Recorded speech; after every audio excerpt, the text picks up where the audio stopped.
It's double the fun and double the losses because it was double elimination week on Survivor Season 48. So let's get into episode 7. Okay, so this has kind of been like an ongoing trend in the new era where once we hit this part in kind of the merge, not merge, which is so annoying. But anyway, we have this double elimination where the remaining merged tribe is split into 2 and 2 people win immunity, 2 people go home. I saw somebody on social, they're like, why make them into one tribe just to split them up the next week, you know? Yeah, I've never understood that redundant. You go from the 3 tribes to 1 tribe back to 2. It's like, why not just do the 2 and then go to the, the actual merge at that point? Well, and it's interesting you brought that up because that has been a note, I guess, about the game that a lot of people have critiqued in the new era is it doesn't make a whole lot of sense to merge all of them when like there's still going to be 2 to 3 more opportunities to get out before you're in the jury, because it's like it makes it less exciting, I think, and less of like a win to really make the merge. That's like what's weird about it. I don't know. So anyway, here's what was interesting. I do love this challenge. If you remember last year, this challenge was when Sue and Kyle won, which was a really big deal. But this time, as we said, they're split randomly. And this is kind of like one of those classic Survivor challenges where you see they're holding on to like a crane of sorts, and it's their, what is it, like a certain percentage of their pre-body weight? It's either 15 or 25%. Yeah, I can't remember which one it was. 25, but I don't know either. So anyway, so they're trying to hold it up, and there's like a bucket of water or whatever at the top, and they have to hold that up. But here's what's interesting. It's like the stakes are really high because, as I said, you're split in half, but the first tribe that loses everyone, quote unquote, they go to tribal first, and that first person is the last pre-juror, missing out on their opportunity to be in the jury. Now, also, so the tribe who ends up being kind of the last person standing, not only do they get, whoever gets eliminated gets to be the first juror of this season, but also they win reward for the entire tribe. So it's like there's so many kind of intricacies to this challenge, and it's very interesting. Okay, so I will say a lot of people dropped very quick, a little bit too quick for my liking. I would just like to say, Cedric, again. Dropping before Jeff even finished the instructions. Like 15 seconds in, Cedric's already out. And every week, he proceeds to show how horrible at the challenges he is. Yeah, and here's the thing, okay? You don't necessarily have to be good at the challenges to be good at Survivor. We've seen a lot of people win the game, like Sandra Diaz Twine is a great example of someone who is an icon in the world of Survivor, but was always notoriously bad at challenges and sat out of a lot of challenges. But Cedric, it's like, lovingly, it's like there's almost no effort put forth. And I'm like, sir. Like, so to drop, and granted, I don't know, I've never had to hold up 25% of my body weight, but I'm like, to drop your bucket before Jeff even basically finishes the instructions and has you go, I'm like, come on. Right. And I mean, like you said, there's no effort. It go back to the one where his team basically hoisted him up the ramp that 1 week, and it looked like he wasn't even trying. He's just letting them do all the work. Dead weight. It's just crazy. It is crazy. So here's the thing. A lot of people drop really quick. So it kind of comes down to 2 pairs on both sides or whatever, however you want to say that. So on one half, you've got Eva and Joe. Sorry, I was blanking on the name.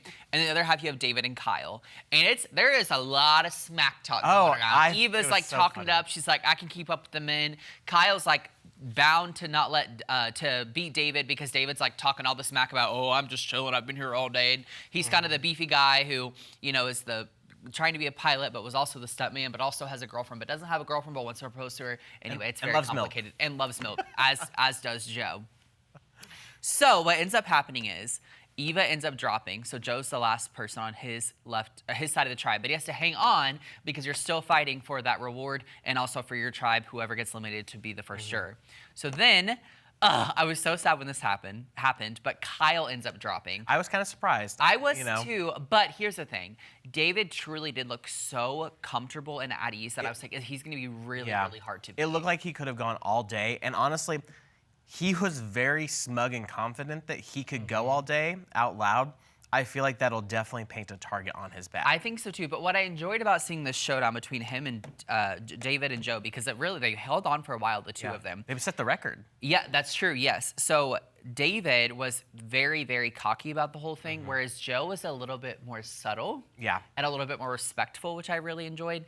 But ultimately, unfortunately, Joe ends up dropping, and David wins the whole thing. I feel like Joe probably could have gone longer, but I think he also realized that David hasn't broken like a sweat or looks fatigued at all, and he's like, why wear myself out even more? Well, and here's the thing too. Like if I'm Joe, I'm not so worried because you look at his the optics of his current situation. Okay, one, he's won immunity regardless, so he's safe. That's true. Secondly, he knows he's going to be okay on his side. He's got Eva, and then Mitch and Chrissy have kind of been working together. Right. So ultimately, like that half of the tribe is probably going to be okay if Joe's not able to hold out for them, you know. And I mean, regardless, you have to go to tribal either way. But still, it's like the numbers are going to be okay on his side, and it does. I like he's going to be okay. And if David's that comfortable, there's no point in giving all this might out because one, I mean, Survivor moves quick. They probably have another grueling challenge the next day that they have to work on. You're hungry and all that. You know, hungry and tired as it is. So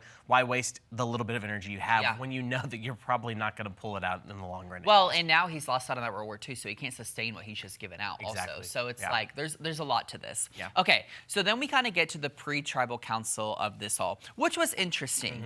I want to talk about the one half of the half of the tribe first that was kind of torn between Cedric and Shaheen. So let me tell you what was happening here. So you had Kyle and Camilla on the same half, and they were really, really contemplating, like, do we get Shaheen out now? Because when they did the merge swap, or the tribe swap, sorry, Kyle and Camilla kind of like realized how sketchy Shaheen was because he's the one who went through Kyle's bag for the idol, but he didn't find it because he didn't look that hard. Right. But anyway, I have to say, I actually was very excited about this idea, and here's why.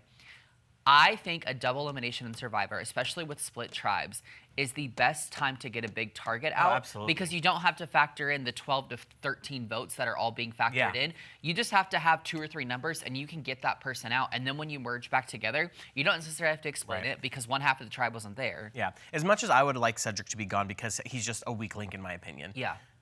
Shaheen would have been a good one to get out because he's got a good alliance. He's got Joe, and with Joe's alliance comes Chrissy and Mitch. There's and a lot Eva, of numbers, you know, and weight behind that he has more numbers on the other half of the tribe than he does there. So it would have been a good time to get him out. Yes, I agree. And so with that half, we have Cedric and Shaheen that is kind of between. The other half was kind of interesting because Say was kind of like the obvious target, but there were other names thrown around. And here's what I do think is kind of crazy.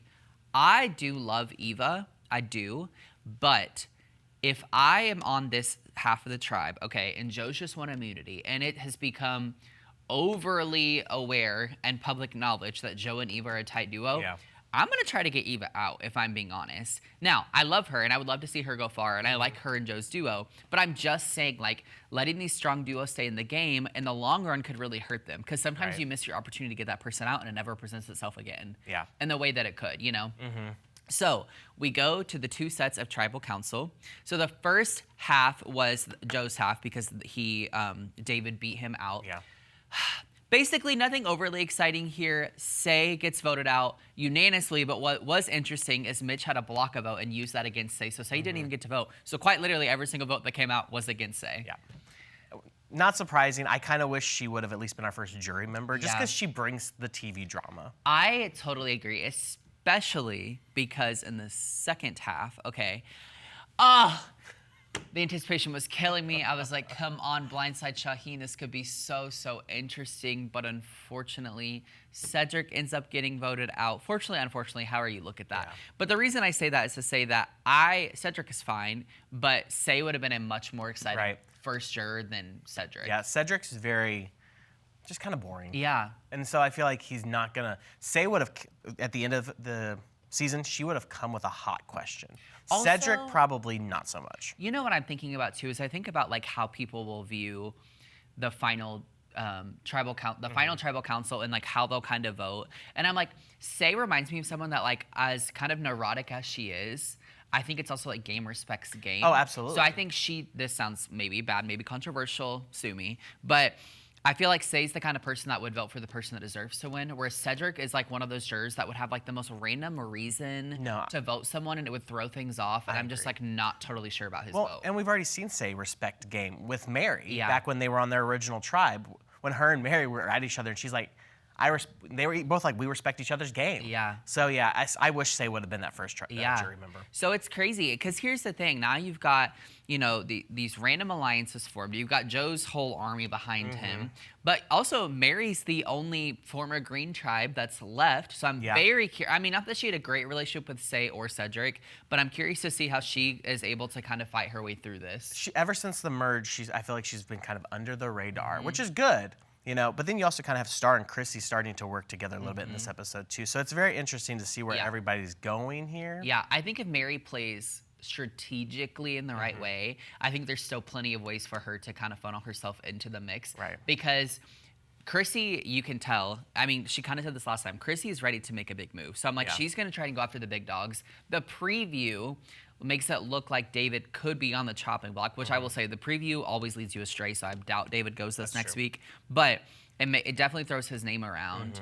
And I just feel like as things get more heated, as we enter the final 4 or 5 weeks of this season, I think we're really going to see things ramp up, especially with like this kind of wild cast that we're left with. Oh, absolutely.